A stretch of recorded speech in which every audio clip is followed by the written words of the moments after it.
Hey, delighted to have you here as always. Let's talk about how to handle difficult clients as a freelancer. So, the first rule is don't work with difficult clients. Now, that sounds a little bit glib, and I know that's probably not what you're expecting from the video, but it is really important to address because the more you can do to reduce the fact that you start working with these clients, the better it's going to be for your freelance business overall, and you won't have to spend time and the headache and the challenge that this brings. So, I've talked about it in another video. I'll link to it above in terms of those red flags of prospects when you're dealing with your sales process to try and vet out any of these potentially difficult clients. But it can happen that they can get through the net. Now, we're going to get to some of the key areas you can do to support and try and repair some of these difficult freelance clients relationships if possible in a moment. First of all, let's talk about why it's absolutely crucial that you do that. So they can really affect your freelance business. They can drag you down in so many ways, taking up lots of your time, causing you a lot of stress, maybe financial issues where they're being late payers or not paying at all. And what that will then do is have an indirect on the rest of your freelance business. So, this one client that's sucking all your energy and time and stress means that you won't be able to have the time and focus to deliver for your other clients. So this one client who, as I said before, might not even be paying you on time, can really be detracting from the delivery on your other clients who could be fantastic clients who pay you on time and are really good projects to work on, but you're being distracted by the problems of this. So even one bad client can absolutely bring your whole freelance business to a standstill. Now, what they also do will restrict your freedom, because if they're a bad client because they're constantly calling you or they're causing you stress and problems, one of the reasons why you might have gone freelance is for the freedom. And these are the type of clients that will stop the freedom being available to you. So what can you do about it? Well, you've got to notice the red flags early on. So we talked about how, avoiding difficult clients in the first place and the red flags during the sales process. But for whatever reason, they've kind of got through the net and you've started to work with them. So what are the things that can start to creep in? Okay, so urgency is one of them. If things start with urgency, they'll always be urgent. If a client, is sending in capital letters, is sending an email in a subject line saying urgent, need this, or calling you all the time, they're never going to change. Everything's always urgent. It's always last minute. That's always going to be the case. So you should have hopefully seen that during the sales process. But if for whatever reason they get through the net, as I say, and then you start working them and seeing this urgency, that is a bit of a red flag. Now, can it happen that a good client can sometimes just need something urgent? Absolutely. But if you're seeing it more than once, particularly when you're just starting out, the chances are it's always going to be like that. The next thing is kind of lack of questions, really. Is, though they should really want to know quite a bit about you during the kind of sales and onboarding process and what you do. If they're just saying, okay, well, what's the start date? How much do I need to pay you? That's a bit of a red flag, because down the line, you want to make sure they've qualified you as well, really, and they're happy with what they're buying into and they understand the process. So that can be a challenge.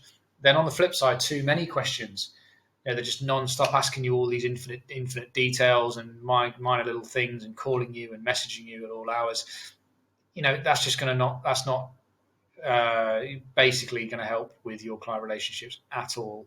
And that's what comes back to the questions before, having some questions, because you want to get to the point where they trust you really and they just let you do your work.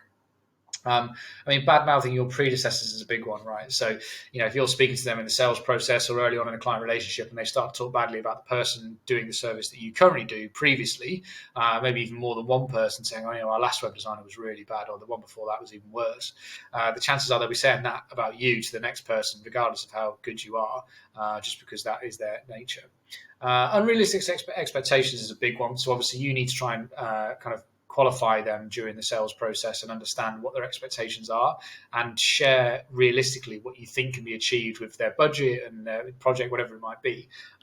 Because if they have those unrealistic expectations, as soon as you fall foul of what they think should be going on, they're going to be all over it.